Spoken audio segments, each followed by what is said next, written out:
महाभारतं महाभारतं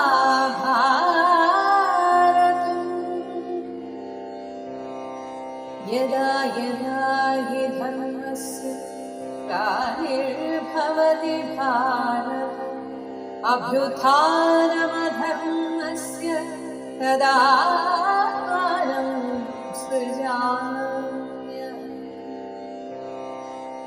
परित्राणाय साधूनां विनाशाय च दुष्कृतां धर्मसंस्थापनार्थाय सम्भवामि युगे युगे. ധൃതരാഷ്ട്രരുടെ ദൂതുമായിട്ട് വിതുരർ യുധിഷ്ഠിരന്റെ രാജസഭയിലെത്തി. യുധിഷ്ഠിരൻ യഥോചിതം സ്വീകരിച്ച് ആനയിച്ചിരുത്തി വിശേഷങ്ങളൊക്കെ ചോദിച്ചു. പക്ഷേ വിതുരർ ആകെ ദുഃഖിച്ചിരിക്കുന്നത് കണ്ട് യുധിഷ്ഠിരൻ ചോദിക്കുകയാണ്, അങ്ങേക്ക് എന്താണ് പറ്റിയത്? അതല്ല, ഹസ്തിനാപുരിയിൽ എന്തെങ്കിലും ആപത്തുണ്ടായോ? അതറിയിക്കാനാണോ അങ്ങ് ഇങ്ങോട്ട് വന്നത്? എന്തായാലും തുറന്നു പറയൂ. ഇത് കേട്ടപ്പോൾ വിതുരർ പറഞ്ഞു, ഹസ്തിനാപുരിയിൽ എല്ലാവരും സുഖമായിട്ടിരിക്കുന്നു. പക്ഷേ അങ്ങയോട് പറയാനായിട്ട് ഒരു സന്ദേശം ധൃതരാഷ്ട്ര മഹാരാജാവ് എൻ്റെ കയ്യിൽ തന്നുവിട്ടിട്ടുണ്ട്. ഞാനത് വായിക്കാം. അപ്പോൾ ഇത് ധൃതരാഷ്ട്രർ പറയുന്ന അതേ രീതിയിലാണ് ഈ സന്ദേശം എഴുതിയിരിക്കുന്നത്. നിന്റെ ഭ്രാതാക്കൾക്ക് ഞാനൊരു സഭ പണിയിച്ചിരിക്കുന്നു. അത് നിന്റെ സഭയ്ക്ക് ഒത്തു തന്നെയാണ്. അതൊന്നു വന്ന് കാണുക. ഉണ്ണി, അതിൽ വന്ന് നിന്റെ സഹോദരങ്ങളോട് ചേർന്ന് സുഹൃത് ദ്യൂതം ചൂത് കളിക്കുക. നിങ്ങളുമായി ചേരുന്നത് ഞങ്ങൾക്ക് വളരെ സന്തോഷമാണ്. കൗരവന്മാർ എല്ലാവരും ചേർന്ന് സന്തോഷിക്കട്ടെ. ഇതായിരുന്നു ധൃതരാഷ്ട്രരുടെ ആ സന്ദേശം. ഇത് വായിച്ചു കഴിഞ്ഞപ്പോൾ യുധിഷ്ഠിരൻ സംശയം പ്രകടിപ്പിച്ചു. ചൂത് കളിക്കുന്നത് പരസ്പരം വൈരത്തിന് ഇടയാക്കുന്നതല്ലേ? അങ്ങ് ഇതിന് സമ്മതിച്ചോ എന്ന് വിതുരരോട് ചോദിക്കുമ്പോൾ വിതുരർ പറയും, ഒരിക്കലുമില്ല. പക്ഷേ എൻ്റെ അഭിപ്രായത്തിനൊന്നും അവിടെ യാതൊരു സ്ഥാനവും ഇല്ല. ഒരു ചൂതുകളി ഇല്ലാതാക്കാൻ ഞാൻ വളരെയധികം ശ്രമിച്ചു. പക്ഷേ അതൊന്നും ഫലം കണ്ടില്ല. രാജാവ് എന്നെ ഭവാന്റെ അടുത്തേക്ക് അയക്കുകയാണ് ചെയ്തത്. ഹേ മഹാശയ, എന്നെ ഏൽപ്പിച്ച കാര്യം ഞാൻ ഭംഗിയായി പൂർത്തിയാക്കിയിരിക്കുന്നു. ഇനി അങ്ങേക്ക് ചിന്തിച്ച് എന്താണ് വേണ്ടതെന്ന്, എന്താണോ അങ്ങേക്ക് തോന്നുന്നത് അതുപോലെ ചെയ്യാം. എനിക്കിതിൽ യാതൊരു അഭിപ്രായവും ഇല്ല. അപ്പോൾ യുധിഷ്ഠിരൻ ചോദിക്കുകയാണ്, ഈ കൗരവന്മാരൊഴികെ, അതായത് ധാർത്തരാഷ്ട്രന്മാർ, ധൃതരാഷ്ട്രരുടെ മക്കൾ ഒഴികെ വേറെ ആരെങ്കിലും എന്നോട് ചൂത് കളിക്കാനുണ്ടോ? അപ്പോൾ വിതുരർ പറഞ്ഞു, ഗാന്ധാര രാജാവായ ശകുനി. അവൻ രാജാക്കന്മാരിൽ ഏറ്റവും യോഗ്യനായ അക്ഷജ്ഞനാണ്. അതായത് നന്നായി ചൂത് കളിക്കാൻ അറിയാവുന്നവനാണ്. പിന്നെ വിവിംശതി, ചിത്രസേനൻ, സത്യവ്രതൻ, പുരുമിത്രൻ, ജയൻ, ഈ രാജാക്കന്മാരൊക്കെയും ഉണ്ട്. ഇത് കേട്ടപ്പോൾ തന്നെ യുധിഷ്ഠിരന് മനസ്സിലായി ഇതൊരു തരം കള്ളക്കളിയാണ്. മഹാഭയങ്കരന്മാരായ കിതവന്മാർ നിരന്ന്, കിതവന്മാർ എന്നാൽ നുണ പറയുന്നവർ അല്ലെങ്കിൽ കള്ളക്കളിക്കാർ, ഇവരൊക്കെ നിരന്ന് കള്ളച്ചൂത് കളിക്കാൻ തയ്യാറായി അവിടെ ഇരിക്കുകയാണ്. പക്ഷെ എന്ത് ചെയ്യാം? ഇവിടെ യുധിഷ്ഠിരനും പറയുന്നത് നേരത്തെ ധൃതരാഷ്ട്രർ പറഞ്ഞ അതേ വാക്യമാണ്. ഈശ്വരന്റെ വിധിയെ തടുക്കാൻ നമുക്ക് സാധിക്കില്ലല്ലോ. അത് മാത്രമല്ല, ഇവിടെ ധൃതരാഷ്ട്രരെ തൻ്റെ അച്ഛൻ്റെ സ്ഥാനത്താണ് യുധിഷ്ഠിരൻ കാണുന്നത്. അതുകൊണ്ട് യുധിഷ്ഠിരൻ ഇങ്ങനെ ചോദിക്കുകയാണ്, മകന് അച്ഛൻ എന്നും പ്രിയപ്പെട്ടവനാണ്. വിതുര, ഭവാൻ പറഞ്ഞ വിധം ഞാൻ ചെയ്യാം. പക്ഷേ ഞാൻ ശകുനിയുമായി കളിക്കുകയില്ല. എന്നാൽ അവൻ എന്നെ വെല്ലുവിളിച്ചാൽ ഞാൻ പിന്മാറുകയും ഇല്ല. ഇതെന്റെ ജീവിതവ്രതമാണ്. ഇങ്ങനെ യുധിഷ്ഠിരൻ വിതുരരോട് പറഞ്ഞ് യാത്രയ്ക്കുള്ള ഒരുക്കം കൂട്ടി. പിറ്റേന്നാൾ എല്ലാ അനുയായികളോടും ഗണങ്ങളോടും ദ്രൗപദി തുടങ്ങിയ സ്ത്രീജനങ്ങളോടും കൂടി ഹസ്തിനാപുരിയിലേക്ക് പുറപ്പെട്ടു. എന്നാൽ ഈ ക്ഷണം നല്ലതിനല്ല എന്ന ഒരു തോന്നൽ യുധിഷ്ഠിരനുണ്ടായിരുന്നു. എന്നിട്ടും യുധിഷ്ഠിരൻ പോകാൻ തുനിഞ്ഞതിന് പിന്നിലെ കാരണം യുധിഷ്ഠിരൻ തന്നെ പറയുന്നത് ഇങ്ങനെയാണ്: അത്യുഗ്ര തേജസ്സോടുകൂടെ വീഴുന്ന വസ്തു കണ്ണിനെ എന്നതുപോലെ, അതായത് പെട്ടെന്നൊരു അതിശക്തമായ തേജസ് പ്രകാശമുണ്ടെങ്കിൽ നമ്മൾ അറിയാതെ കണ്ണടച്ചു പോകും. ഇതുപോലെ ദൈവം നമ്മെ ചില സമയത്ത് പ്രജ്ഞാശൂന്യരാക്കി തീർക്കുന്നു. ചിലത് അനുഭവിക്കാനുണ്ടെങ്കിൽ അത് അനുഭവിച്ച് തന്നെ തീർക്കണം എന്നാണ് ഈശ്വര നിശ്ചയമെങ്കിൽ, വിധി അങ്ങനെയാണ് എങ്കിൽ ആ സമയത്ത് നമ്മൾ എടുക്കുന്ന തീരുമാനം തെറ്റായിരിക്കും. അത് പക്ഷെ പിന്നീടാണ് നമുക്ക് മനസ്സിലാവുക. അപ്പോൾ യുധിഷ്ഠിരന് ഇതിനെക്കുറിച്ചൊക്കെ നല്ല ബോധ്യമുണ്ട്. ചെന്ന് തലവെച്ചു കൊടുക്കുകയാണ്, താനൊരാപത്തിലേക്കാണ് പോകുന്നത് എന്നൊക്കെ തോന്നുന്നുണ്ടെങ്കിലും അതിൽ നിന്ന് പിന്തിരിയാനുള്ള ആ ഒരു വീരത അദ്ദേഹം കാണിച്ചില്ല. ഇതിനൊരു കാരണം വ്യാസഭഗവാൻ കൊടുത്ത ആ മുന്നറിയിപ്പും കൂടെ ആയിരുന്നു. അങ്ങ് കാരണമാണ് ഇവിടെ ഒരു യുദ്ധം നടക്കുക എന്ന് പറഞ്ഞിരുന്നല്ലോ. അന്ന് യുധിഷ്ഠിരൻ ഒരു ശപഥവും എടുത്തിരുന്നു, ഞാനായിട്ട് ഒന്നിനും അരുത്, ഇല്ല എന്നൊന്നും പറയില്ല എന്ന്. അത് കാരണമാണ് ഇവിടെ ഒന്നും പറയാതെ ഈ ചൂതിന് പുറപ്പെട്ടതും. അങ്ങനെ ഹസ്തിനാപുരിയിൽ എത്തിച്ചേർന്ന പാണ്ഡവരെയും ദ്രൗപദിയെയും ഭീഷ്മരും ദ്രോണരും കൃപനും കർണനും അശ്വത്ഥാമാവും എല്ലാവരും ചേർന്ന് അങ്ങനെ ദുര്യോധനൻ, ശല്യൻ, ശകുനി, ദുശ്വാസനൻ എല്ലാ ഭ്രാതാക്കളുമുണ്ട്. ഒപ്പം സഹോദരീ ഭർത്താവായ ജയദ്രഥനുണ്ട്. ഇങ്ങനെ സർവ കൗരവന്മാരോടും ചേർന്ന് സസന്തോഷം അവർ ധൃതരാഷ്ട്രന്റെ ഗൃഹത്തിൽ ചെന്ന് കയറി. അപ്പോഴേക്കും കൗരവന്മാരൊക്കെ വിവാഹം കഴിച്ചിട്ടുണ്ട്. അപ്പോൾ അവരുടെയൊക്കെ ഭാര്യമാരുടെ ഗൃഹത്തിലേക്ക് ഈ ദ്രൗപദി അങ്ങോട്ടേക്ക് പോയി. അങ്ങനെ എല്ലാവരും അങ്ങോട്ടും ഇങ്ങോട്ടും സന്തോഷമൊക്കെ പങ്കുവച്ചു. ആദ്യം വളരെ സന്തോഷത്തിൽ തന്നെയാണ് എല്ലാവരും ഇരുന്നത്. അങ്ങനെ ആ ഹസ്തിനാപുരിയിൽ പുതിയതായി പണി കഴിപ്പിച്ച ആ സഭയിലേക്ക് എല്ലാവരും പോയി. അവിടെ വളരെ മനോഹരമായിട്ടുള്ള അലങ്കാര പണികൾ ചെയ്ത ഇരിപ്പിടങ്ങൾ തയ്യാറാക്കിയിട്ടുണ്ട്. ഇങ്ങനെയുള്ള ഇരിപ്പിടങ്ങളിൽ ഇരുന്നതിന് ശേഷം ശകുനി യുധിഷ്ഠിരനോട് പറയുകയാണ്, സഭയിലിതാ എല്ലാവരും അങ്ങയെ കാത്തു നിൽക്കുകയാണ് ചൂത് കളിക്കുവാൻ. ഹേ യുധിഷ്ഠിര, ഭവാൻ ഒരുങ്ങുക. അപ്പോൾ യുധിഷ്ഠിരൻ പറഞ്ഞു, ചതിയിലുള്ള ചൂതുകളി പാപമാണ്. അതിൽ ക്ഷാത്രമായ പരാക്രമം ഇല്ല. കള്ളച്ചൂതുകൊണ്ടുള്ള മാനത്തെ കിതവന്മാരൊഴികെ മറ്റാരും പ്രശംസിക്കാറുമില്ല. ഈ കള്ളച്ചൂത് കളിക്കുന്നവർക്കാണ് ഇത് ഇത്ര ആവേശം, അല്ലാത്തവർക്ക് ഇത് നല്ലതിനല്ല എന്ന് അവർക്കറിയാം. എടോ ശകുനി, ക്രൂരമായ വിധം താങ്കൾ എന്നെ ദുർമാർഗത്തിൽ നൃശംസനെ പോലെ ജയിക്കരുത്. നേരായ രീതിയിലാണെങ്കിൽ ഞാൻ കളിക്കാം, അല്ല എങ്കിൽ ഞാനിതിനില്ല എന്ന രീതിയിൽ തന്നെയാണ് ആദ്യം യുധിഷ്ഠിരൻ സംസാരിക്കുന്നത്. ശകുനി പറയുകയാണ്, വിവേകമുള്ളവനും ചതി കാണുന്നവനും അക്ഷപ്രയോഗത്തിന്റെ ആ ആശയം അറിയുന്നവനും കിതവാനും ആയിട്ടുള്ള, അതായത് ചൂതുകളി എന്ന് പറയുന്നത് തന്നെ ഒരു തരം സാമർഥ്യമാണ്. അപ്പോൾ അതിനെ കുറച്ച് കാണേണ്ട ആവശ്യമില്ല. ആ സാമർഥ്യമുള്ളവർക്കേ ഈ കളി ജയിക്കാൻ പറ്റുള്ളൂ. പക്ഷെ എൻ്റെ അഭിപ്രായത്തിൽ അതിലൊട്ടും തെറ്റില്ല. അതുകൊണ്ട് ഹേ യുധിഷ്ഠിര, ശങ്കിക്കേണ്ട, നമുക്ക് കളിക്കാം. വെറുതെ കളിക്കുകയല്ല, പന്തയം വെക്കൂ എന്ന് ശകുനി ആദ്യമേ പറയുകയാണ്. ഇനി ഇങ്ങനെ ഭവാൻ എന്നോട് ചൂതിൽ തോൽക്കുന്നത് തെറ്റാണ് അല്ലെങ്കിൽ അധർമ്മമാണ് എന്ന് വിചാരിക്കുന്നുണ്ടെങ്കിൽ, ഞാൻ ചതിക്കുമെന്ന് അങ്ങേക്ക് തോന്നുന്നുവെങ്കിൽ അങ്ങ് പിന്മാറിക്കൊള്ളൂ. ചൂതിൽ നിന്ന് ഇപ്പോൾ തന്നെ പിന്മാറിക്കൊള്ളൂ. ഭയമുണ്ടെങ്കിൽ അതാണ് നല്ലത്. ചൂതിൽ നിന്ന് പിന്മാറിക്കൊള്ളുക. ഇതൊരു തരം സമ്മർദ്ദ തന്ത്രമാണ്. കാരണം ഒരു ക്ഷത്രിയനെ സംബന്ധിച്ച് നിനക്ക് പേടിയുണ്ടെങ്കിൽ പിന്മാറിക്കൊള്ളൂ എന്ന് പറഞ്ഞാൽ അവർ ആവേശത്തോടെ ഇല്ല, ഞാൻ തീർച്ചയായും ചെയ്തിരിക്കുമെന്നേ പറയുള്ളൂ. അപ്പോൾ ആ രീതിയിലുള്ള ഒരു തന്ത്രമാണ് ശകുനി പ്രയോഗിച്ചത്. ആ തന്ത്രം അവിടെ ഫലവത്തായി. യുധിഷ്ഠിരൻ പറഞ്ഞു, വിളിച്ചാൽ പിന്തിരിയുകയില്ലെന്ന് എനിക്ക് ദൃഢമായ ഒരു വ്രതമുണ്ട്.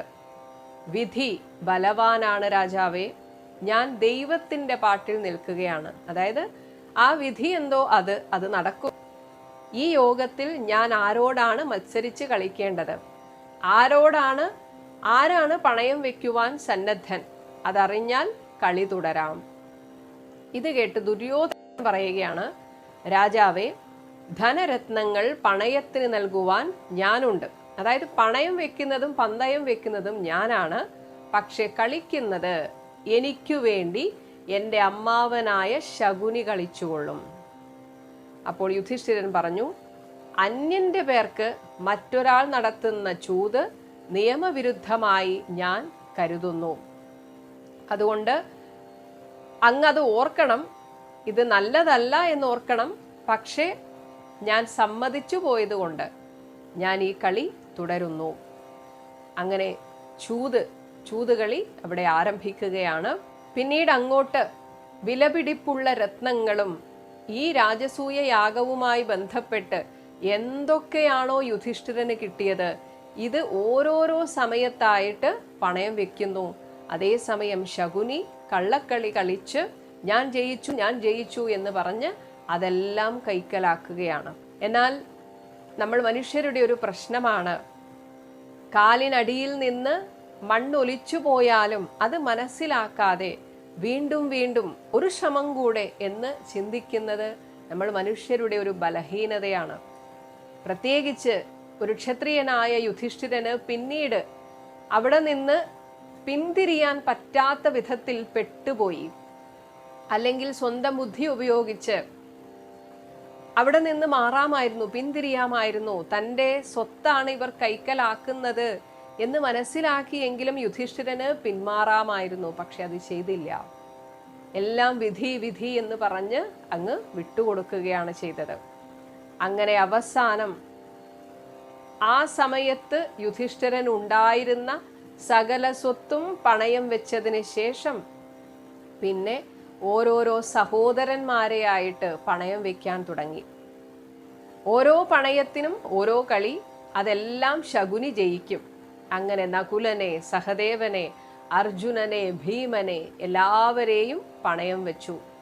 അവസാനം തന്നെ പണയം വെച്ചു. എന്നാൽ ആ സമയത്ത് ശകുനി പറഞ്ഞു, അത് ശരിയല്ലല്ലോ, എല്ലാം കഴിഞ്ഞില്ലല്ലോ, ദ്രൗപദി ബാക്കിയുണ്ടല്ലോ. എന്നാൽ പാണ്ഡവന്മാരുടെ ഈ ശ്രീയെ അപഹരിക്കാനാണ് ഇവർ ശ്രമിക്കുന്നത് എന്ന് ആദ്യമേ ബോധ്യമുണ്ടായിരുന്ന വിതുരർ ധൃതരാഷ്ട്രരോട് പറയുന്നു, രാജാവേ, ഇത് നിർത്താൻ ആവശ്യപ്പെടുക. ഇത് കൗരവരുടെ നല്ലതിനല്ല. ഇപ്പോൾ ഒരു പക്ഷേ താൽക്കാലികമായി അവർ പാണ്ഡവരെ ജയിച്ചേക്കാം. പക്ഷേ ഓർത്തുകൊള്ളുക, ഇത് ഭാവിയിൽ വലിയൊരു യുദ്ധത്തിലേക്ക് നയിക്കും. പിന്നെ അങ്ങയുടെ മക്കൾക്ക് രക്ഷയുണ്ടാവുകയില്ല. പക്ഷേ ആദ്യമൊക്കെ ദുര്യോധനനെ ഉപദേശിച്ച ഈ ധൃതരാഷ്ട്രർക്ക് പിന്നീട് ആവേശം കയറി. ധൃതരാഷ്ട്രക്ക് മനസ്സിലായി യുധിഷ്ഠിരന്റെ സകല സ്വത്തുക്കളും തൻ്റെ മക്കളുടെ അധീനതയിലായി എന്ന്. അതിൻ്റെ ഒരു ആവേശത്തിൽ ധൃതരാഷ്ട്രർ അങ്ങനെ നിൽക്കുകയാണ്. അതുകൊണ്ട് തന്നെ വിതുരർ പറഞ്ഞതൊന്നും തന്നെ അദ്ദേഹം കൈക്കൊണ്ടില്ല. ദ്രൗപദിയെ പണയം വെച്ചില്ലല്ലോ എന്ന് ശകുനി ചോദിച്ചപ്പോൾ ദ്രൗപദിയെ പണയം വെക്കില്ല എന്നായിരുന്നു എല്ലാവരും വിചാരിച്ചത്. പക്ഷേ അവസാനം അതും ചെയ്തു. ഞങ്ങളുടെ സുന്ദരിയായ ഭാര്യയെ ഞാനിതാ പണയം വെക്കുന്നു എന്ന് തന്നെ യുധിഷ്ഠിരൻ പറയുകയാണ്. എന്നാൽ ആ രാജസഭയിലെ എല്ലാവരും ഇത് കേട്ട് ഹാ ഇതെന്തൊരു കഷ്ടമാണ്, ഈ യുധിഷ്ഠിരന് ബുദ്ധി പിഴച്ചു പോയോ എന്നൊക്കെ എല്ലാവരും ഇങ്ങനെ ഹാഹാരവം മുഴക്കുകയാണ് ചെയ്തത്. ഭീഷ്മ ദ്രോണ കൃപന്മാരൊക്കെ ഇരുന്ന് വിയർത്തു കുളിച്ചു. വിതുരൻ ബുദ്ധി നശിച്ചവനെ പോലെ നിശ്ചേഷ്ടനായി താഴ്ത്തിയ തല കൈകൊണ്ട് താങ്ങി ധ്യാനമാണ്ട് പാമ്പിനെ പോലെ നിശ്വസിച്ചിരുന്നു. അതേസമയം ധൃതരാഷ്ട്രർക്ക് ആവേശം കയറിയിട്ട് ആരാ ജയിച്ചത്, എന്താ നേടിയത്, ഇങ്ങനെ സന്തോഷത്തോടെ ചോദിക്കുകയാണ്. അതേസമയം കർണൻ ദുശാസനാദികളുമായി വളരെയധികം ആഹ്ലാദിച്ചു. എന്നാൽ മറ്റു സദസ്യർക്കൊക്കെ കണ്ണുകളിൽ കണ്ണുനീർ നിറഞ്ഞ് ധാരധാരയായി ഇറ്റിറ്റു വീഴുകയായിരുന്നു. അതേസമയം ദുര്യോധനൻ ഇപ്രകാരം പറയുകയാണ്, വരൂ ക്ഷത്താവേ, പാണ്ഡവന്മാരുടെ പ്രിയപ്പെട്ട ഭാര്യയായ ദ്രൗപദിയെ ഇങ്ങോട്ട് കൊണ്ടുവരൂ. അവളിനി എൻ്റെ ഗൃഹം അടിച്ചു വാരട്ടെ. അവൾ എൻ്റെ ദാസിയായി തീർന്നു. നിർഭാഗിയായ അവൾ ഇനി എൻ്റെ ദാസിമാരുടെ കൂടെ താമസിക്കട്ടെ. അപ്പോൾ വിതുരർ പറയുകയാണ്, ഹേ മൂഢ, നിന്റെ തരക്കാർ ദുർവാക്കേ പറയൂ. നീ കാലന്റെ കയറാൽ കെട്ടപ്പെട്ടിരിക്കുന്നു, അത് നീ കാണുന്നില്ല. നീ കടും തൂക്കിൽ കെട്ടിത്തൂങ്ങിയിരിക്കുന്നു. നീ ഇപ്പോൾ ഒരു മാനാണ് എന്ന് മറക്കുന്നു. ഒരു മാൻ ചെന്ന് വ്യാഘ്രങ്ങളോട് എതിർക്കുന്നത് പോലെയാണ് നീ ഇപ്പോൾ. തൽക്കാലത്തേക്ക് ജയിക്കുകയാണ് ദുര്യോധന, നീ അത് മറക്കരുത്. ഹേ രാജാവേ, ദ്രൗപദി ഒരിക്കലും ദാസിയാകുവാൻ ന്യായമില്ല. കാരണം യുധിഷ്ഠിരൻ സ്വയം പണയം വെച്ചു. പണയം വെച്ചയാൾക്ക് പിന്നെ മറ്റൊരാളെ പണയം വെക്കാൻ അവകാശമില്ല. അതുകൊണ്ട് തന്നെ ഈ പണയം, പാഞ്ചാലിയെ പണയം വെച്ചത് അസാധുവാണ്. എന്നാൽ ദുര്യോധനൻ അതൊന്നും ചെവിക്കൊണ്ടില്ല. അങ്ങനെ ഈ ക്ഷത്താവ് അല്പനാണ്. ക്ഷത്താവ് എന്നത് വിതുരനെ വിളിക്കുന്നതാണ്. അങ്ങനെ ആ സഭാമധ്യത്തിൽ വെച്ച് ദുര്യോധനൻ പ്രാതിഗാമി എന്ന തൻ്റെ ഭൃത്യനെ വിളിച്ചിട്ട് ഇപ്രകാരം പറയുകയാണ്, എടോ പ്രാതിഗാമി, നീ പോയി ദ്രൗപദിയെ ഇങ്ങോട്ട് കൂട്ടിക്കൊണ്ടുവരൂ. നീ പാണ്ഡുപുത്രന്മാരെ ആരെയും ഭയപ്പെടേണ്ടതില്ല, കാരണം അവരൊക്കെ പണയത്തിലായി കഴിഞ്ഞു. ഈ പേടിത്തൊണ്ടനായ ക്ഷത്താവ് തർക്കം പറയുന്നു, വെറുതെ തർക്കം പറയുകയാണ്. അവന് ഞങ്ങളുടെ അഭിവൃദ്ധിയിൽ എള്ളോളം താല്പര്യമില്ല. അതുകൊണ്ട് അവൻ പറയുന്നതൊന്നും കണക്കാക്കേണ്ട. ഇപ്രകാരം ദുര്യോധനൻ പറഞ്ഞു വിട്ട പ്രാതിഗാമി രാജകൽപ്പന കേട്ടു വേഗം പോയി. അങ്ങനെ സിംഹക്കൂട്ടിൽ നായി ചെന്ന് കയറുന്ന മാതിരി പാണ്ഡവന്മാരുടെ രാജ്ഞിയായ ദ്രൗപദി ഇരിക്കുന്ന ആ മുറിയിലേക്ക് ചെന്നു. അങ്ങനെ പ്രാതിഗാമി പറയുകയാണ്, ദേവി, യുധിഷ്ഠൻ ചൂതുകളി ഭ്രാന്തിൽപ്പെട്ട് ഭവതിയെ പണയം വെച്ച് കളിച്ചു. ദുര്യോധനൻ നിന്നെ നേടിയിരിക്കുന്നു. വേഗം ധാർത്തരാഷ്ട്രന്റെ ഗൃഹത്തിലേക്ക് പോകൂ. ഹേ യാജ്ഞസേനി, നിന്നെ അവൻ ദാസിയാക്കിയിരിക്കുന്നു. ഞാൻ നിന്നെ വേലയ്ക്ക് കൊണ്ടാക്കി തരാം. അപ്പോൾ ദ്രൗപദി പറഞ്ഞു, ഹേ പ്രാതിഗാമി, നീ എന്താണ് പറയുന്നത്? രാജപുത്രൻ ഭാര്യയെ പണയം വെച്ച് കളിക്കുകയോ? രാജാവ് ചൂതിൽ പ്രമത്തനായിട്ടുണ്ടാകും. അല്ലെങ്കിൽ മറ്റെന്തെങ്കിലും മൂഢനായ അദ്ദേഹത്തിന് പണയം വെക്കാൻ കാണുമായിരുന്നില്ലേ? അതാണ് പ്രതികരിക്കേണ്ടിടത്ത് ദ്രൗപദി ശക്തമായി പ്രതികരിക്കുന്നുണ്ട്. അപ്പോൾ പ്രാതിഗാമി പറയുകയാണ്, ഇല്ല, മറ്റൊന്നും പണയം വെക്കാനില്ലാതായപ്പോഴാണ് ധർമ്മപുത്രർ ഭവതിയെ പണയം വെച്ചത്.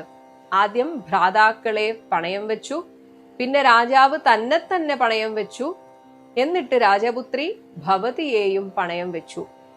ഇത് കേട്ടപ്പോൾ ദ്രൗപദി ചോദിക്കുകയാണ്, അതെങ്ങനെ ശരിയാകും?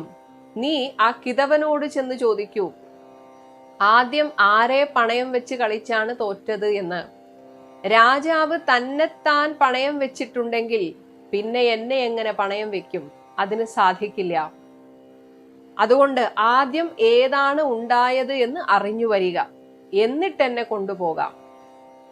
ഇനി എന്നെ കൊണ്ടുപോകണം എന്ന് തന്നെയാണെങ്കിൽ ദുഃഖിതയായിട്ട് എൻ്റെ വിധിയെ ഞാൻ അംഗീകരിച്ചു വന്നുകൊള്ളാം.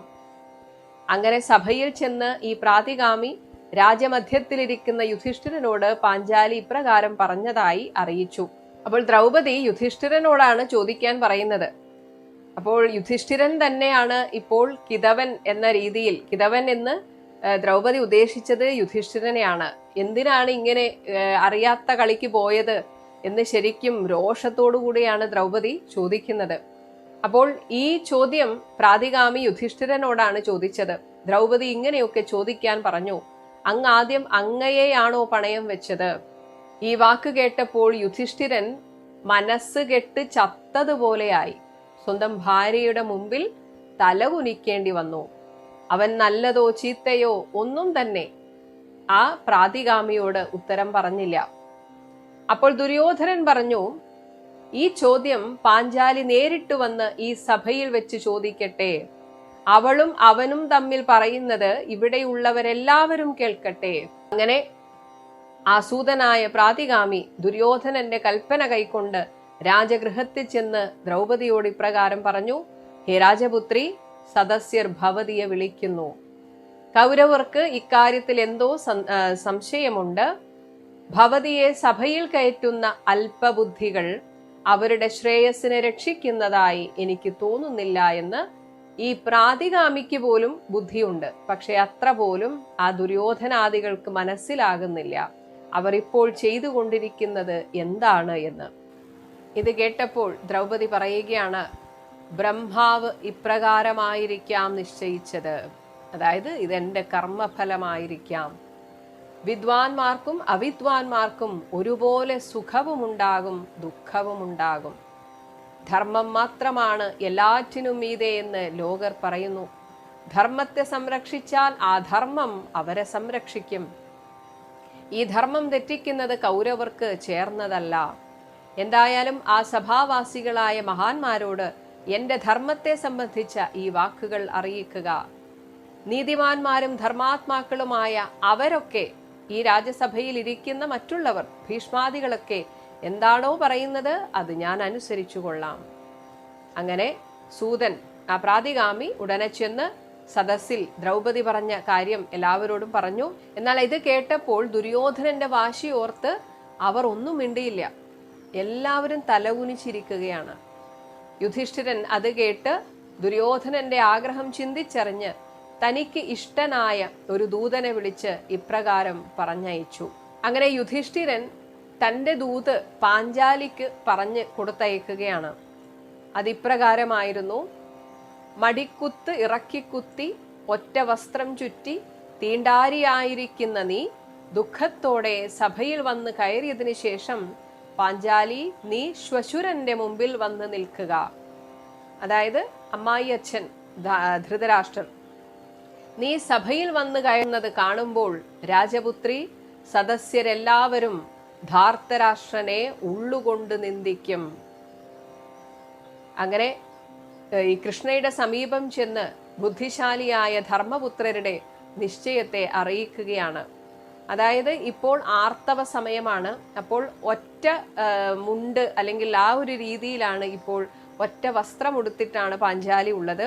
അങ്ങനെയുള്ള പാഞ്ചാലിയോട് നീ സഭയിൽ വന്നോളൂ എന്നാണ് യുധിഷ്ഠിരൻ പറഞ്ഞത്. അങ്ങനെയെങ്കിലും ഇവർക്കൊക്കെ ഒരു മാനസാന്തരം വരട്ടെ എന്നാണ് യുധിഷ്ഠിരൻ ഉദ്ദേശിച്ചത്.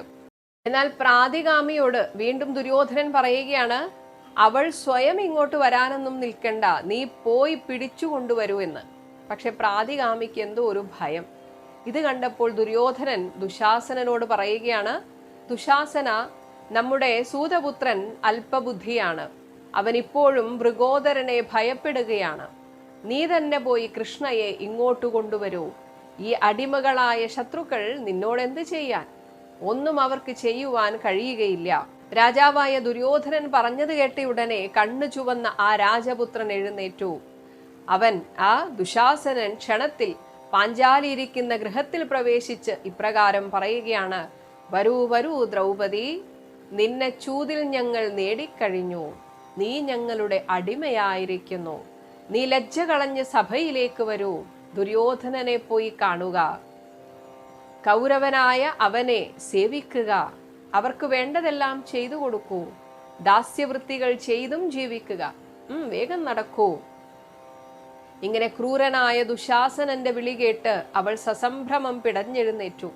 മനസ്സ് കെട്ടുവാടുന്ന മുഖം രണ്ട് കൈകൊണ്ടും പൊത്തി അയ്യോ എന്ന് നിലവിളിച്ച് വൃദ്ധകളായ കുരുസ്ത്രീകൾ നിൽക്കുന്നിടത്തേക്ക് പാഞ്ചാലി ഓടുകയാണ്. ദുശാസനൻ അവളുടെ പിന്നാലെ പാഞ്ഞു. അവൻ ഉച്ചത്തിൽ അലറി, നിൽക്കടി അവിടെ, എടി ദാസി, നീ എങ്ങോട്ട് പോകുന്നു എന്ന് പറഞ്ഞ് അവളുടെ നീണ്ട് ചുരുണ്ട് ഭംഗേറിയ തലമുടിയിൽ അവൻ പിടികൂടി. 5 ഭർത്താക്കന്മാർ, വീരശൂരപരാക്രമികളായ ഭർത്താക്കന്മാരുണ്ടായിട്ടും അങ്ങനെ സനാഥയാണെങ്കിലും അനാഥ എന്നതുപോലെ ആ കൃഷ്ണയെ തലമുടി ചുറ്റിപ്പിടിച്ച് വാഴയെ കൊടുങ്കാറ്റെന്നതുപോലെ അവൻ വലിച്ചിഴച്ചു. ആർത്തയായ ദ്രൗപദിയെ സഭയിലേക്ക് വലിച്ചിഴച്ചു. അവൻ വലിക്കുമ്പോൾ തലകുമ്പിട്ട് തന്റെ സ്ഥിതി അവൾ പതുക്കെ പറഞ്ഞു: മൂഢ, ഞാൻ തീണ്ടാരിയായിട്ടിരിക്കുകയാണ്. ഇപ്പോൾ ഞാൻ ഒറ്റച്ചേല മാത്രമേ ചുറ്റിയിട്ടുള്ളൂ. ദുഷ്ടാ, ഈ നിലയിൽ എന്നെ സഭയിലേക്ക് കൊണ്ടുപോകരുത്. ഇത് കേട്ടപ്പോൾ ദുശാസനൻ ആ തലമുടി ഒന്നുകൂടെ മുറുകെ പിടിച്ചു. അങ്ങനെ രക്ഷയില്ല എന്ന് കണ്ടപ്പോൾ പാഞ്ചാലി വിളിച്ചു: കൃഷ്ണ, നാരായണ, രക്ഷിക്കണേ എന്ന് വിളിച്ച് അവൾ അങ്ങനെ വിലപിക്കുകയാണ്. എന്നാൽ ദുശാസനൻ ആ മുടിയിൽ പിടിച്ചു നിന്ന് തന്നെ പറഞ്ഞു: തീണ്ടാരിയാണെങ്കിൽ എനിക്കെന്താണ്? നീ ഒറ്റ വസ്ത്രം ധരിച്ചാലും ഇനിയിപ്പോൾ വസ്ത്രം ഒന്നും ധരിച്ചില്ലെങ്കിലും എനിക്കെന്താണ്? നീ ഞങ്ങളുടെ ചൂതിൽ കിട്ടിയ ദാസിയാണ്. നീ ഞങ്ങൾക്ക് അടിമപ്പെട്ടവളാണ്. ദാസികൾക്ക് ഉടുപ്പ് വേണമോ വേണ്ടയോ എന്ന് ഞങ്ങൾ തീരുമാനിക്കും. ദുശാസനൻ അവളെ വീണ്ടും വീണ്ടും വലിക്കുമ്പോൾ അവളുടെ തലമുടി ചിന്നി, ഉടുത്ത വസ്ത്രം അഴിഞ്ഞ് ലജ്ജിച്ച് അമർഷത്തോടെ അഴിഞ്ഞു കിഴിയുന്ന വസ്ത്രം കൈകൊണ്ട് മുറുക്കി പിടിച്ച് വശം കെട്ട് കത്തിപ്പുകഞ്ഞു നിന്ന് അവൾ പറഞ്ഞു, ഗുരുജനങ്ങൾ നിറഞ്ഞ സദസ്സിലേക്ക് ഏകവസ്ത്രയായ എന്നെ ഇപ്രകാരം വലിച്ചു കൊണ്ടുപോയി നിർത്തരുത്. എന്നാൽ ആ സമയത്തും ഭർത്താവിൽ താൻ ഗുണം മാത്രമേ കാണുന്നുള്ളൂ എന്ന് പാഞ്ചാലി പറയുകയാണ്. പക്ഷേ പാഞ്ചാലിയുടെ സങ്കടം അതല്ല. ഈ സഭയിൽ ഭീഷ്മരും ദ്രോണരും അടക്കമുള്ള ഇത്രയും മഹാത്മാക്കൾ ഉണ്ടായിട്ട് അവരാരും ഒരക്ഷരം മിണ്ടുന്നില്ലല്ലോ എന്നതായിരുന്നു പാഞ്ചാലിയുടെ സങ്കടം. അങ്ങനെ പാഞ്ചാലി വിളിച്ചു ചോദിക്കുകയാണ്, ക്ഷത്രിയ ധർമ്മം ഇവിടെ ഇപ്പോൾ ആർക്കുമില്ലേ? കുരുക്കളുടെ ധർമ്മ മര്യാദകളെല്ലാം പോയിരിക്കുന്നു. ദ്രോണരുടെയും ഭീഷ്മരുടെയും മഹാത്മാവായ വിതുരന്റെയും പൗരുഷം എവിടെ പോയി? രാജാവിന്റെ പൗരുഷവും അപ്രകാരം പോയോ? ധർമ്മമുഗ്രം തന്നെ. ഭയങ്കരമായ ഈ അധർമ്മത്തെ കുരുവൃദ്ധന്മാർ ആരും കാണുന്നില്ലല്ലോ. രജസ്വലയായ എന്നെ ഒറ്റ വസ്ത്രത്താലെ സഭയിലേക്ക് ബലമായി വലിച്ചിഴയ്ക്കുന്ന ഈ ദുഷ്ടനെ തടുക്കുവാൻ ആരുമില്ലല്ലോ. തൻ്റെ ഈ ദയനീയാവസ്ഥയിൽ തൻ്റെ ഭർത്താക്കന്മാരെ നോക്കി കുറച്ചു നേരം നിന്ന ആ കൃഷ്ണയെ വീണ്ടും വലിച്ചിഴച്ച് ദുശാസനൻ അവിടെ നിന്ന് എടി ദാസി എന്ന് വിളിച്ച് പൊട്ടിച്ചിരിക്കുകയാണ്. ആ വിളിയെ അഭിനന്ദിച്ച് ഭേഷ് ഭേഷ് എന്ന് ഉച്ചത്തിൽ ചിരിച്ചത് കർണനായിരുന്നു. അതുപോലെ തന്നെ സുബലന്റെ പുത്രനായ ശകുനിയും. ഇങ്ങനെ ഇവർ 4 പേരാണ് ഈ ഒരു ദുഷ്പ്രവൃത്തിയിൽ ആസ്വദിച്ച് ചിരിച്ചത്. ദുര്യോധനൻ, ദുശാസനൻ, കർണൻ, ശകുനി. അതേസമയം മറ്റുള്ളവരാരും തന്നെ ഇതിനെ അഭിനന്ദിച്ചില്ല. എന്നാൽ ഭീഷ്മർ ഇതിന് ഉത്തരം പറയുകയാണ്, സുഭഗേ, ധർമ്മത്തിന്റെ ഗതി അതിസൂക്ഷ്മമാണ്. സത്യത്തിൽ ഇവിടെ എനിക്ക് എന്താണ് പറയേണ്ടത് എന്ന് പോലും അറിയില്ല. ഒരു തരത്തിൽ പറഞ്ഞാൽ യുധിഷ്ഠിരൻ സ്വയം പണയം വെച്ചതിന് ശേഷം ദേവിയെ പണയം വെച്ചത് ശരിയായില്ല. എന്നാൽ ഭർത്താവ് പണയവസ്തുവായി കഴിഞ്ഞാൽ സ്വാഭാവികമായി ഭാര്യ പണയവസ്തുവാകും. അതും ലോക നിയമമാണ്. അങ്ങനെ നോക്കിയാൽ ഇവിടെ എന്താണ് ധർമ്മമെന്ന് എനിക്ക് പോലും പറയാൻ സാധിക്കുന്നില്ല. ഇതിൽ വിധി കൽപ്പിക്കുവാൻ ഞാൻ അശക്തനായിരിക്കുന്നു എന്നാണ് ഭീഷ്മർ പറയുന്നത്. അപ്പോൾ ദ്രൗപദി ചോദിക്കുകയാണ്, ചൂതുകളിയിൽ കുശലന്മാരായ ഈ വഞ്ചകന്മാർ ചൂതുകളി അറിയാത്ത രാജാവിനെ അതിലേക്ക് ബലമായി വലിച്ചിറക്കുകയാണുണ്ടായത്. അറിവില്ലാത്ത ഒരുത്തനെ അറിവുള്ളവർ പലരും കൂടി വിളിച്ചിരുത്തി ചതിച്ചു തോൽപ്പിച്ചത് എങ്ങനെ ശരിയായ പരാജയമാകും? അതുമാത്രമല്ല, എന്നെ പണയം വെച്ചിട്ടില്ല എന്ന് അറിഞ്ഞിട്ടും പറഞ്ഞു വെപ്പിച്ചതാണ്. അതൊരു തരത്തിൽ തോൽവിയല്ലേ? അവരുടെ തോൽവിയല്ലേ? ഇങ്ങനെ പാഞ്ചാലി കരഞ്ഞ് നിലവിളിച്ച് എല്ലാവരോടുമായി ചോദിക്കുന്ന കണ്ടിട്ട് ആകെ പ്രതികരിച്ചത് ഭീമൻ മാത്രമാണ്. ഭീമന് ദേഷ്യം വന്നിട്ട് ചോദിക്കുകയാണ്, ചൂതുകളിക്കാരും ഭാര്യമാരെ പണയം വെച്ചതായി ഞാൻ കേട്ടിട്ടില്ല. ചൂതുകളിക്കാരുടെ വീട്ടിൽ ദാസികൾ ഉണ്ടാകും, പക്ഷെ അവരെ പോലും ആരും പണയം വെക്കാറില്ല. ഇവൾ ഈ ദുഃഖത്തിന് അർഹയല്ല. ഇവൾ പാണ്ഡവന്മാർക്ക് ചേർന്നവളാണെങ്കിലും അങ്ങ് കാരണമായി ഇപ്പോൾ ദുഷ്ടരും ക്രൂരരുമായ കുരുക്കളിൽ നിന്ന് ഇവൾ ക്ലേശം അനുഭവിക്കുന്നു. ഇവളുടെ ഈ പരിതാപം കണ്ടുകൊണ്ട് ഭവാനോട് ക്ഷമിക്കുവാൻ എനിക്ക് കഴിയുന്നില്ല. അങ്ങനെ ഭീമൻ പറയുകയാണ്, സഹദേവ, വേഗം ഒരു പന്തം കൊളുത്തിക്കൊണ്ടുവാ. ഞാൻ ഈ ചൂതുകളിക്കാരൻ്റെ കൈ രണ്ടും ചുട്ടു വെണ്ണീറാക്കട്ടെ. ഇത് കേട്ട് അർജുനൻ ഞെട്ടിപ്പോയി. ജ്യേഷ്ഠ, എന്താണ് ഈ ഭാവമാറ്റം? അങ്ങ് ഇങ്ങനെയൊന്നും പറയാറില്ലല്ലോ. കാരണം ധർമ്മപുത്രർ എന്ത് പറഞ്ഞാലും അനുസരിക്കുന്നയാളാണ് ഭീമൻ. പക്ഷെ ഇത് ഭീമനെ സഹിച്ചില്ല. അപ്പോൾ അർജുനൻ ഇടപെട്ടപ്പോൾ ഭീമനും, അയ്യോ, ഞാൻ എന്താണ്, കുറച്ചു നേരത്തേക്ക് ഞാൻ എന്നെ മറന്നുപോയി, എൻ്റെ നിലതെറ്റി ഞാൻ സംസാരിച്ചു എന്ന് ഭീമൻ പക്ഷേ പിന്നീട് കുറ്റബോധത്തോടെ സംസാരിക്കുകയാണ്. എന്നാൽ ഭീഷ്മർ പോലും കൈവെടിഞ്ഞെടുത്ത് കൗരവന്മാരിൽ ഒരാളായ വികർണൻ പാഞ്ചാലിയുടെ പക്ഷം ചേർന്ന് സംസാരിക്കുകയാണ്. പാഞ്ചാലിയെ പണയം വെക്കാൻ യുധിഷ്ഠിരൻ അവകാശമില്ല എന്ന് വികർണൻ അവിടെ നിന്ന് എല്ലാവരോടുമായി പറഞ്ഞു.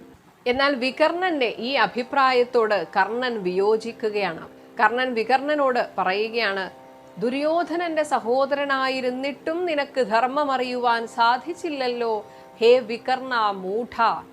ഏത് ന്യായപ്രകാരമാണ് ദ്രൗപദി അടിമയായിട്ടില്ലെന്ന് നീ വിധിച്ചത്? യുധിഷ്ഠിരൻ പറഞ്ഞില്ലേ ഞാൻ എൻ്റെ സർവസ്വവും ചൂതിൽ പണയം വെച്ചിരിക്കുന്നു എന്ന്? അപ്പോൾ പാഞ്ചാലി ആ സർവസ്വത്തിൽ പെട്ടില്ലേ? സഭയിൽ അനുജനായ ഈ ദുര്യോധനന്റെ അനുജനായ നീ വലിയ വൃദ്ധന്റെ മട്ടിലാണല്ലോ സംസാരിക്കുന്നത്. പിന്നെ ഒറ്റ വസ്ത്രത്തോടെ ഇവളെ ഈ സഭയിലേക്ക് കൊണ്ടുവന്നത് ശരിയല്ല എന്ന് നീ വാദിച്ചു. എന്നാൽ ഞാൻ പറയുന്നു, ഇവൾ പതിവ്രതയല്ല. പതിവ്രതമാർക്ക് ഒരേ ഒരു ഭർത്താവേ ഉണ്ടാകൂ. പലർക്കും വശ്യയായിട്ടുള്ള പലരുടെ കൂടെ കിടക്കുന്ന ഇവൾ എങ്ങനെ പതിവ്രതയാകും? അതുകൊണ്ട് ഇവൾ കുലടയാണ്, വേശ്യയാണ്, അതിൽ സംശയിക്കുവാനില്ല. അങ്ങനെയുള്ള ഇവളെ സഭയിൽ കൊണ്ടുവന്നാൽ അതിലെന്ത് തെറ്റാണുള്ളത്? കുലടയായിട്ടുള്ള ഒരുവൾ ഒറ്റ വസ്ത്രം ധരിച്ചാലും വസ്ത്രമൊന്നും ധരിച്ചില്ലെങ്കിലും അതിനെപ്പറ്റി ഗണിക്കേണ്ടതില്ല. പാണ്ഡവന്മാർക്കുള്ള മുതലും ഇവളും പാണ്ഡവന്മാരും എല്ലാം ശകുനി ധർമ്മപ്രകാരം നേടിയ ധനമാണ്. മാത്രമല്ല കർണൻ അത്രയും ക്രൂരമായിട്ടാണ് പിന്നീട് സംസാരിക്കുന്നത്. ഹേ ദുശാസന, നീ പാർത്ഥന്മാരുടെയും പാഞ്ചാലിയുടെയും വസ്ത്രം അഴിച്ചു വാങ്ങൂ. അവർ നമ്മുടെ അടിമകളാണ്. ഇനി അവർ വസ്ത്രം ഉടുക്കണോ വേണ്ടയോ എന്ന് നമ്മളാണ് തീരുമാനിക്കുന്നത്. നമ്മുടെ മുമ്പിൽ വസ്ത്രം ധരിച്ച് ഞെളിഞ്ഞു നിൽക്കേണ്ടവരല്ല ഇവർ. ഇവരുടെയും പാഞ്ചാലിയുടെയും വസ്ത്രങ്ങളെല്ലാം വേഗം അഴിച്ചു വാങ്ങുക. കർണൻ ഇപ്രകാരം പറഞ്ഞ ഉടനെ പാണ്ഡവന്മാരെല്ലാവരും അവരുടെ ഉത്തരീയ വസ്ത്രം താഴെ വെച്ച് ആ സഭാസ്ഥലത്തിരുന്നു. എന്നാൽ പാഞ്ചാലി അപ്രകാരം ചെയ്യാതിരുന്നത് കണ്ട് ദുശാസനൻ ആ മഹാസദസ്സിൽ വെച്ച് അവൾ ധരിച്ചിട്ടുള്ള ഒരേ ഒരു വസ്ത്രം ബലമായി പിടിച്ചഴിച്ചെടുക്കുവാൻ അതിൽ പിടികൂടി വലിച്ചു തുടങ്ങി. ഇങ്ങനെ അവളുടെ വസ്ത്രം ആ ദുഷ്ടൻ ബലമായി അഴിക്കുവാൻ തുടങ്ങിയപ്പോൾ ദ്രൗപദി വിളിച്ചു, കൃഷ്ണ, ദ്വാരകയിൽ ഇരുന്നരുളുന്ന കൃഷ്ണ, ഗോപീജനപ്രിയ, എന്നിൽ ഇത്തരത്തിൽ പ്രയോഗം നടത്തുന്നത് ഭവാൻ അറിയുന്നില്ലേ? കേശവ, കൃഷ്ണ, യോഗിവര്യ, അങ്ങ് സർവാന്തര്യാമിയല്ലേ? കുരുമധ്യത്തിൽ ഞാൻ അപമാനിതയായി വലയുന്നു, എന്നെ ഓർക്കണേ കൃഷ്ണ. ഇങ്ങനെ ത്രിഭുവനേശ്വരനായ ഹരിയെ ആ ഭാമിനി ഹൃദയം നൊന്തോർത്ത് മുറയിട്ടു. അവൾ മുഖം പൊത്തി അസഹ്യമായ ദുഃഖത്തോടെ വിലപിച്ചു. ഇങ്ങനെ യാജ്ഞസേനിയുടെ വാക്ക് ദ്വാരകയിലിരിക്കുന്ന ഭഗവാൻ കേട്ടു. ഗദ്ഗദകണ്ഠനായി ഭഗവാൻ. ഉടനെ തന്നെ ആ ശയ്യാസനം വിട്ട് ഭഗവാൻ അവളോടുള്ള കൃപയാൽ കാൽനടയായി അവിടെ എത്തിയെന്നാണ് പറയുന്നത്. അതായത് മനോവേഗത്തിൽ ഭഗവാൻ സഞ്ചരിച്ചു. വീണ്ടും വീണ്ടും ദ്രൗപദി വിളിക്കുകയാണ്, കൃഷ്ണ, വിഷ്ണോ, ഹരേ. ഇങ്ങനെ ദ്രൗപദി മുറവിളി കൂട്ടി. അപ്പോൾ മഹാത്മാവായ ഭഗവാൻ മറ്റാർക്കും കാണാതെ അവിടെ മറഞ്ഞു നിന്ന് വിവിധ തരത്തിലുള്ള നല്ല വസ്ത്രങ്ങൾ ദ്രൗപദിക്ക് നൽകിക്കൊണ്ടിരുന്നു. പക്ഷെ ഇതാരും കണ്ടില്ല. അവർ നോക്കുമ്പോൾ ദുശാസനൻ ഒരു വസ്ത്രം അഴിക്കുന്നു, പകരം മറ്റൊരു വസ്ത്രം ദ്രൗപദിയുടെ ശരീരത്തിലിരിക്കുന്നു. അതും പല നിറത്തിലുള്ള വസ്ത്രങ്ങൾ, പലതരത്തിലുള്ളവ, വിചിത്രമായവ, അസംഖ്യം അവിടെ വ്യക്തമായി കാണപ്പെട്ടു. അങ്ങനെ അവൾ വിശ്വസിച്ച ധർമ്മം അവളെ രക്ഷിച്ചു. ഈ അത്ഭുതം കണ്ടപ്പോൾ ആർപ്പും വിളിയും കൊണ്ട് അവിടെ മുഴങ്ങി. ലോകത്തിൽ ഇങ്ങനെ ഒരു ആശ്ചര്യം ആരും കണ്ടിട്ടില്ല. സർവരാജാക്കളും അത്ഭുത പരതന്ത്രരായി ഈ കാഴ്ച നോക്കി നിന്നു. പാഞ്ചാലിയെ വാഴ്ത്തുകയും കൗരവരെ നിന്ദിക്കുകയും ചെയ്തു. പാഞ്ചാലി നിലവിളിച്ചുകൊണ്ടിരിക്കെ, ദുശാസനൻ വസ്ത്രത്തിൽ പിടിച്ച് വീണ്ടും വീണ്ടും അഴിച്ചുകൊണ്ടിരിക്കെ, ജനങ്ങൾ ഈ അത്ഭുതം കണ്ടുകൊണ്ടിരിക്കെ അഴിച്ചുകൂട്ടിയ വസ്ത്രങ്ങളുടെ കൂമ്പാരം സഭയിൽ ഉയർന്നു. സദസ്യരുടെ അത്ഭുത പ്രകടനവും കൈകൊട്ടലും ആർപ്പുവിളിയും കൊണ്ട് സഭാതലം അങ്ങനെ കുലുങ്ങി. എല്ലാം കണ്ടു നിൽക്കുന്ന ഭീമൻ സഹിക്കവയ്യാത്ത കോപത്താൽ ചുണ്ടുകൾ വിറച്ച് കൈകൾ തിരുമ്മി ഉഗ്രമായ സ്വരത്തിൽ ശപഥം ചെയ്തു. ലോകത്തിലെങ്ങുമുള്ള ക്ഷത്രിയന്മാരെ, നിങ്ങൾ എന്റെ ശപഥം കേട്ടുകൊള്ളുവിൻ. ഇങ്ങനെയൊരു ശപഥം ഇന്നേ വരെ ആരും ചെയ്തിട്ടില്ല, മേലിൽ ആരും ചെയ്യുകയുമില്ല. പാപിയും ദുർബുദ്ധിയും അധമനുമായ ഈ പാപിയായ ദുശാസനന്റെ മാർത്തട്ട് പോരിൽ ഞാൻ പിളർന്ന് രക്തം കുടിക്കും. ഈ ശപഥം ഞാൻ നിങ്ങളുടെ മുമ്പിൽ വെച്ച് ചെയ്തിട്ട് അത് നിറവേറ്റിയില്ലെങ്കിൽ, ഹേ രാജാക്കന്മാരെ, എന്റെ പൂർവീകരായ പിതാക്കന്മാർ നേടിവെച്ച ഗതി എനിക്ക് ലഭിക്കാതെ പോകട്ടെ. അവസാനം സഭാമധ്യത്തിൽ വസ്ത്രജാലം കുന്നായി കൂടിക്കിടന്നു. ദുശാസനൻ കൈ തളർന്ന് അവശനായി നാണം കെട്ട് പിന്മാറി. അപ്പോൾ ഈ ഒരു കാര്യത്തിലൂടെ നമ്മൾ മനസ്സിലാക്കേണ്ടത്, ചില സമയത്ത് ചിലത് അനുഭവിച്ച് തീർക്കാനായിട്ട് കുറച്ചു നേരത്തേക്ക് ഭഗവാൻ ഒന്ന് കണ്ണടയ്ക്കും. അതുകൊണ്ട് ജീവിതത്തിൽ ഭഗവാനെ മുറുകെ പിടിച്ചോളൂ.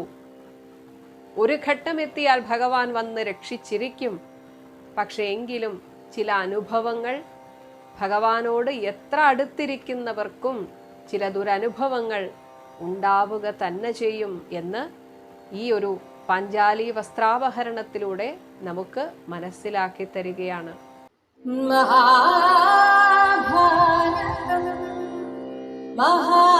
മഹാഭാരതം